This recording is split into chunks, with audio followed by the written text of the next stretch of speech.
Social மீடியாவில் இவ்வளோ சீக்கிரம் விஜய் சேதுபதிக்கு அகேன்ஸ்டாக எதிர்ப்பு குரல்கள் வரும் அப்படின்ற மாதிரி எதிர்பார்க்கல. நான் என்ன நினச்சேன், பிக் பாஸ் ஆரம்பித்து ஒரு 20 நாள் கழிச்சு அவரோட ஹோஸ்டிங் சரியில்லை, அவர் பண்ணுறது வந்து சரியாக வேலைக்கு ஆக மாட்டுது அப்படின்ற மாதிரி எதிர்ப்பு குரல்கள் வரும்னு நினச்சேன். ஏன்னா போன சீசன் அப்படி தான் வந்தது. ஃபஸ்ட்டு ஒரு 2-3 எபிசோடு பார்த்தீங்கன்னா நல்லா பண்ணார், அதுக்கப்புறம் நல்லா பண்ணலை. ஆனால் இந்த சீசன் பார்த்தீங்கன்னா ஆரம்பித்த வாரத்திலேயே அவருக்கு அகேன்ஸ்டாக எதிர்ப்பு குரல்கள் வருது.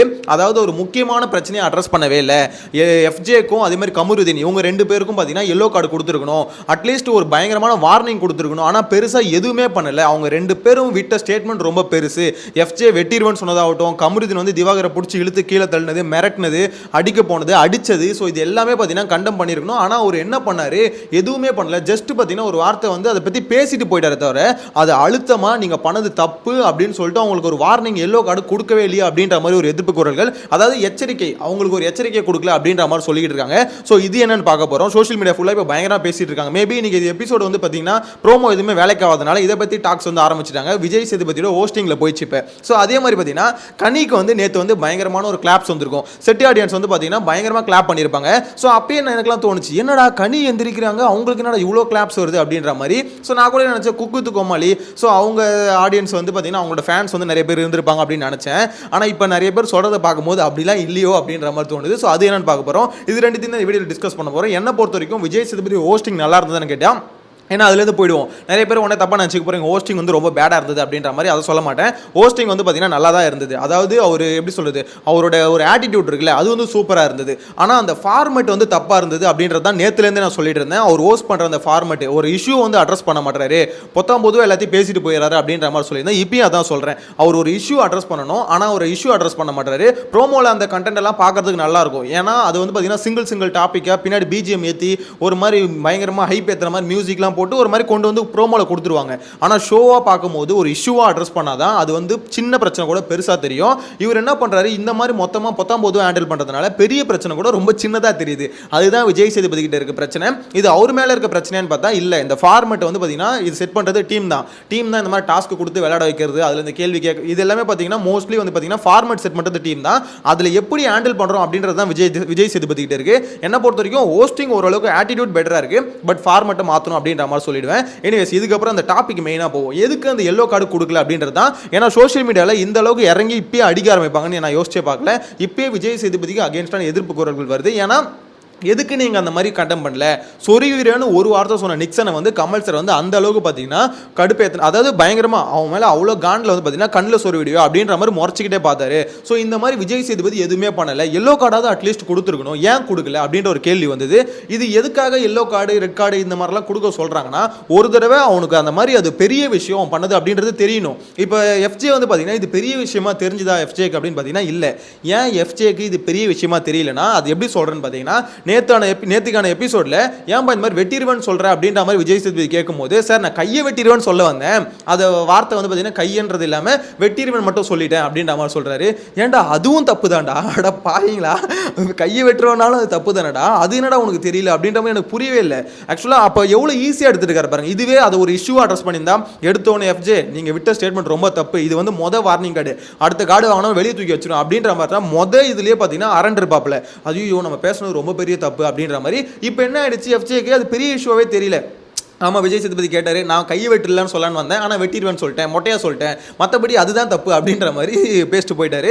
விஜய் சேதுபதி அதுக்கு என்ன சொன்னார், இந்த மாதிரி நீங்கள் வந்து செஞ்சது வந்து நியாயப்படுத்த விரும்பாதீங்க, அது தப்புனா தப்பை ஒத்துக்கோங்க அப்படின்ற மாதிரி சொல்லிட்டு போயிட்டாரு. இதெல்லாம் ஓகே தான், ஆனால் நீங்கள் எங்கே இதில் வார்னிங் கொடுத்தீங்க, இதில் எங்கே எச்சரிக்கை கொடுத்தீங்க அப்படின்ற ஒரு கேள்வி இருக்குல்ல. அதுதான் பார்த்தீங்கன்னா சோஷியல் மீடியா ஃபுல்லாக கேட்டுட்டு இருக்காங்க. நான் சீரியஸ்லி சொல்கிறேன், இந்த மாதிரி இவ்வளோ சீக்கிரம் இதுக்கான டாபிக் ஆரம்பிச்சு, அதாவது இந்த அளவுக்கு பார்த்தீங்கன்னா சோஷியல் மீடியாவில் வருத்த எடுப்பாங்கன்னு யோசிச்சே பார்க்கல.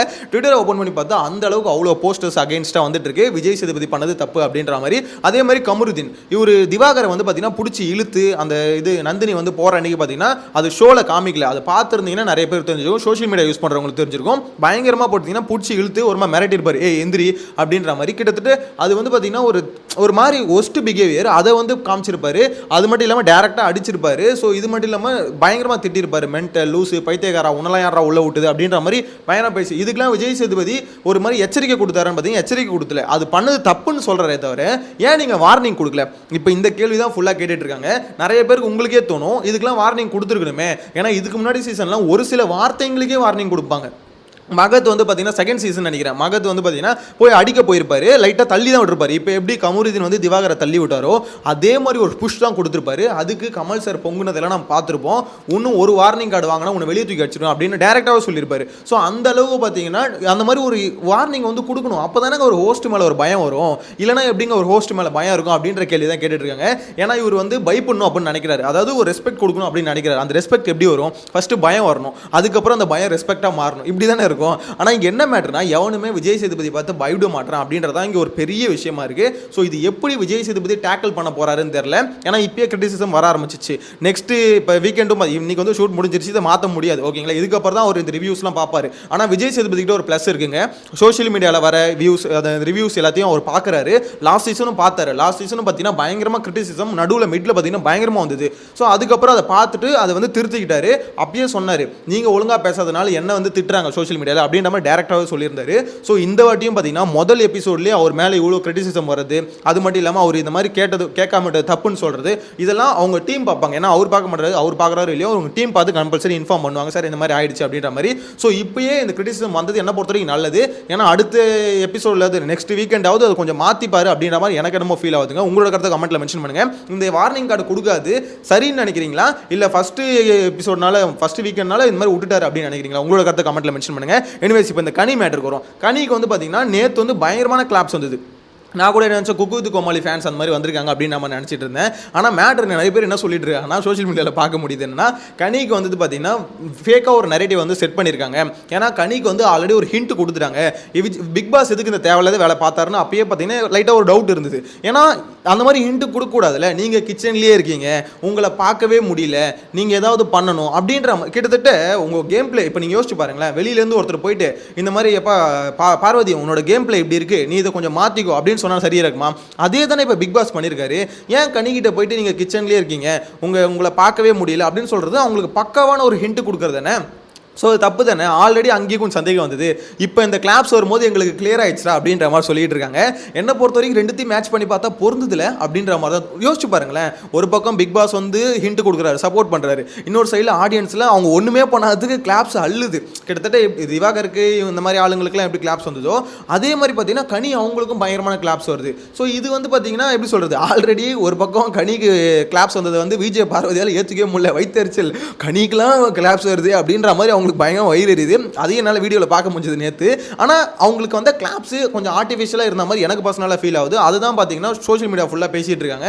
ஏன்னா ஆல்ரெடி பிக் பாஸ் சைட்லேருந்து ஒரு ஹிண்ட் கொடுக்குறாங்க. அதே மாதிரி பார்த்தீங்கன்னா இப்போ இந்த கிளாப்ஸும் இந்த மாதிரி பக்காவாக செட் பண்ண மாதிரி வருது. ஸோ ரெண்டுத்தையும் மேட்ச் பண்ணி பார்க்கும்போது இது பக்கா செட்டிங் மாதிரி தோணுதுங்க. இது வந்து கனிக்கு வந்து பயங்கரமாக சேனல் சைட்லேருந்து ஒரு புஷ் கொடுக்குறாங்க, கொஞ்சம் மேலே தூக்கிட்டு வரது கொஞ்சம் புஷ் தராங்க அப்படின்ற மாதிரி சொல்கிறாங்க.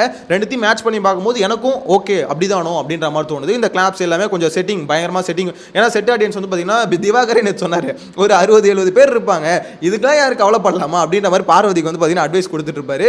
ஸோ எனக்கு என்னமோ அது பயங்கரமான ஒரு செட்டிங் வந்து செட் பண்ணி கனிக்கு வந்து புஷ் கொடுத்துருக்காங்களா அப்படின்ற மாதிரி தோணுது. உங்களுக்கு என்ன தோணுது? உங்களோட கருத்தை கமெண்ட்டில் மென்ஷன் பண்ணுங்கள். என்ன பொறுத்தவரைக்கும் சோஷியல் மீடியாவில் பார்க்க முடியுது இப்போ அதிகமாக இந்த ரெண்டு விஷயம் தான். ஒன்று, எதுக்கு நீங்கள் வார்னிங் கார்டு கொடுக்கல அப்படின்ற மாதிரி விஷயம் பயங்கரமாக ட்ரெண்ட் ஆகிட்டு இருக்கு. டேரெக்டாக விஜய் சேதுபதி அட்டாக் பண்ணிட்டு இருக்காங்க. அதே மாதிரி இன்னொரு சைடில் வந்து கனிக்கு வந்து பார்த்தீங்கன்னா சேனல் புஷ் கொடுக்குது, அது கொஞ்சம் சரியில்லை. எல்லா கண்டஸ்டன்ட்டையும் ஒரே மாதிரி பார்க்கணும், ஆனால் சில கண்டஸ்டன்ட்டுக்கு வந்து ரொம்ப ஃபேவரட்டிசம் பண்ணுறாங்க அப்படின்ற மாதிரி சொல்கிறாங்க. ஸோ இது என்ன பொறுத்த வரைக்கும் இப்போ வந்து ஸ்டார்டிங்கில் இருக்க மாதிரி இருக்குது. இது பீக் ஆகும்போது இன்னும் பயங்கரமாக பேச ஆரம்பிப்பாங்க அப்படின்ற மாதிரி தோணுது. விஜய் சேதுபதி இப்போ சொன்ன அந்த கரெக்ஷன்ஸ் வந்து இப்பயே சரி பண்ணிக்கிட்டு அடுத்தடுத்த வாரங்களில் கொஞ்சம் பெட்டராகனா நல்லாயிருக்கும் அப்படின்ற மாதிரி தோணுது. எனிவேஸ் இன்னைக்கான சண்டே எபிசோடு எப்படி இருக்க போகுதுன்னு பார்க்கலாம். எனக்கு தெரிஞ்சு அதே மாதிரி தான் இருக்கும். ப்ரோமோ பார்த்தாலே ஒரு ஐப்பும் இல்லை. இன்னைக்கான சண்டே எபிசோடு பார்த்துட்டு அதோட ரிவ்யூவும் பார்த்துட்டு மொத்தமாக கழுவி ஊற்றலாம். நெக்ஸ்ட் வீடியோவில் மீட் பண்ணலாம். Bye by.